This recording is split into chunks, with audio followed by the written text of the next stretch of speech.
Voces y sonidos de Colombia y el mundo en Blue Radio y bluradio.com, porque la verdad es de todos.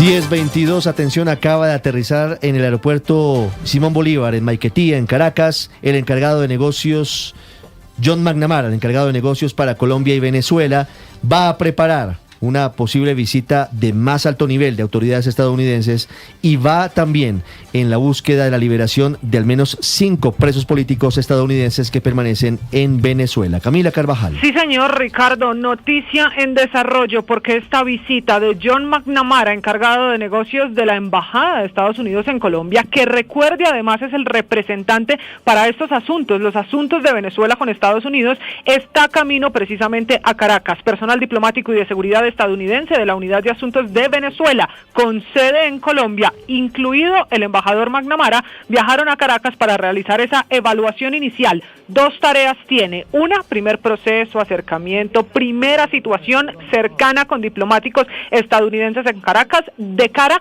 a lo que ya ha anunciado el presidente Donald Trump, pero también a lo que ha anunciado Marco Rubio, el secretario de Estado, y es la apertura de la oficina diplomática de nuevo de Estados Unidos en Caracas. Y la segunda tarea tiene que ver con presos políticos.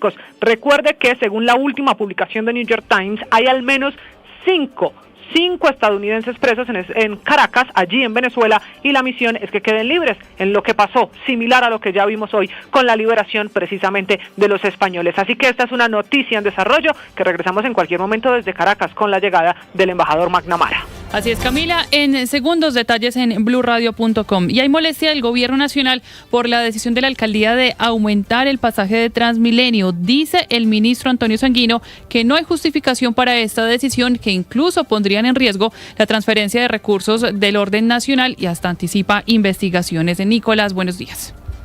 Valentina, así es, pues el ministro Antonio Sanguino, ministro de Trabajo, lo declaró como irresponsable lo que hizo el alcalde Carlos Fernando Galán sobre el incremento del pasaje de Transmilenio a 3.550 pesos. Reitera además, como lo había confirmado el ministro hace algunos días, que pone en riesgo la transferencia de la nación para los recursos de la flota eléctrica y asimismo para reducir la demanda de pasajeros. Sin embargo, le preguntamos precisamente esto a la gerente de Transmilenio y aseguró que esos recursos no están comprometidos para el 2026, sino que es una transferencia que le llega al distrito desde el 2027 y directamente es para la flota. Habla la gerente de Transmilenio, María Fernanda Ortiz. Dato real es que esos recursos no empiezan a llegar en 2026, es decir, en esta discusión de 2026 no son relevantes.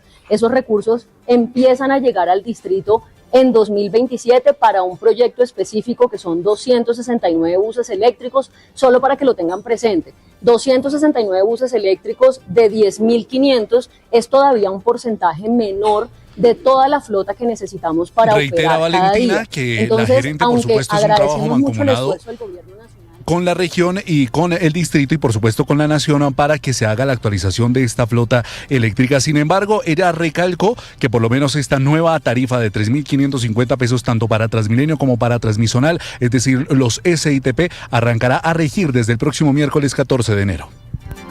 El cambio se mantiene entonces. Y a propósito de cifras, mientras clínicas y hospitales están en números rojos y los pacientes siguen reclamando la entrega oportuna de los medicamentos, el gobierno, según acaba de denunciar el representante Andrés Forero, sigue derrochando.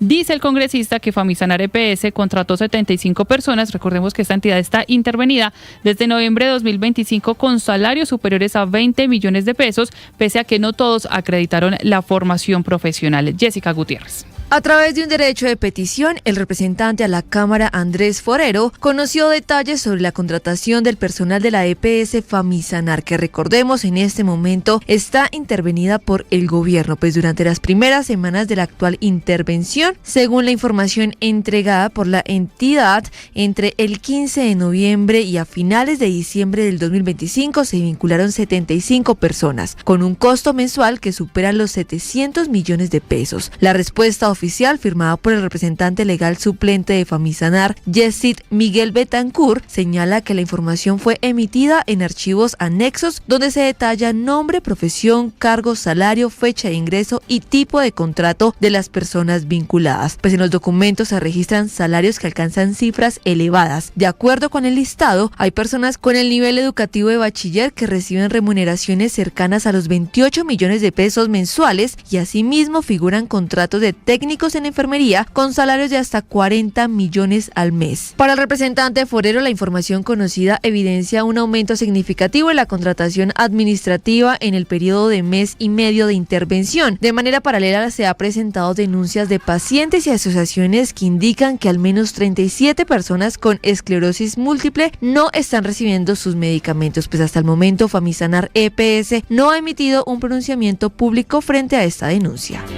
Jessica, gracias. Y el gobierno está entregando nuevas medidas para tratar de solucionar el problema de desabastecimiento de combustible que hoy tiene sin energía a Puerto Inírida y también a Mitú. Sebastián Martinelli. El gobierno nacional desplegó un puente aéreo y un plan logístico especial para garantizar el suministro de energía y combustible en Mitú, Vaupés y Puerto Inírida, Guainía, ante la crítica situación generada por los bajos niveles históricos de los ríos Guaviare y Unilla, principales vías de acceso a estas zonas no interconectadas. Desde diciembre del 2025, la drástica reducción de los caudales y las restricciones de seguridad en algunos tramos fluviales han limitado la navegación, afectando el transporte del diésel hacia la central de generación eléctrica de Mitú y generando impactos en la economía y la movilidad del municipio. Como respuesta, el gobierno activó comités de emergencia, autorizó medidas excepcionales y puso en marcha el transporte aéreo de combustible con apoyo de la Fuerza Aeroespacial Colombiana. Hasta el momento se han trasladado 9.000 galones y se proyecta el envío de 18.000 adicionales, mientras cerca de 70.000 galones avanzan por rutas alternas. En Puerto Inírida, donde quedaron encallados cerca de 150.000 galones de combustible, se aplicaron medidas similares que han permitido mantener el servicio eléctrico nocturno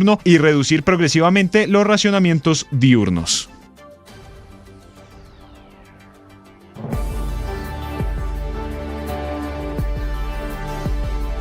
10 de la mañana, 28 minutos. Estamos muy atentos a la situación a esta hora en el municipio de Girardot, en Cundinamarca, donde son múltiples las afectaciones y las emergencias que ha dejado las lluvias, las inundaciones y también los daños en el alcantarillado. A esta hora, los bomberos del departamento están atendiendo emergencias en barrios como Vivisol, también Santa Isabel y Gólgota, los más afectados por estas inundaciones. Y donde también hay emergencias por lluvias es en varios departamentos de El Huila. Las escuelas son las más afectadas. En varios municipios del Huila, las escuelas son las más afectadas. Julio Díaz. Los organismos de socorro reportaron que las lluvias que se han registrado en el transcurso de la semana en el Huila dejan al menos 44 familias damnificadas, 70 vías terciarias con deslizamientos de tierra, 3 centros educativos averiados y alrededor de 130 viviendas urbanas y rurales afectadas. Orlando Garzón, profesional para la atención de desastres de la Oficina de Gestión de Riesgos del Huila, informó que las emergencias se han presentado en 28 municipios. Asimismo, se reportó 3 personas heridas por el colapso de una pared en construcción en el municipio de La Plata. Esto ha dejado 44 familias damnificadas, aproximadamente 220 personas damnificadas.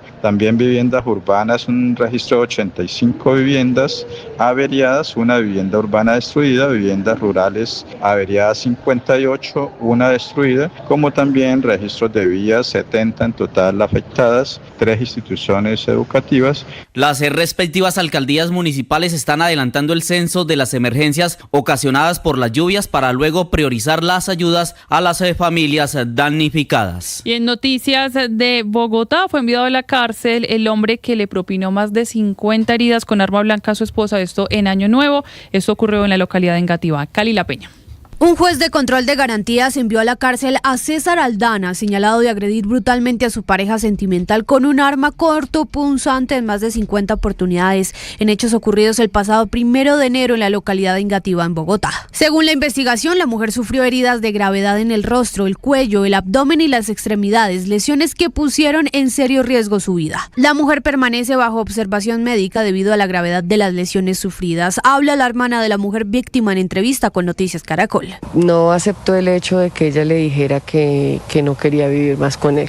Mi sobrino está muy afectado, digamos que la vida nos cambió a todos, pero específicamente el niño ya no ha vuelto a ser igual, o sea, no duerme igual. El hombre aceptó cargos por los delitos de tentativa de feminicidio y violencia intrafamiliar.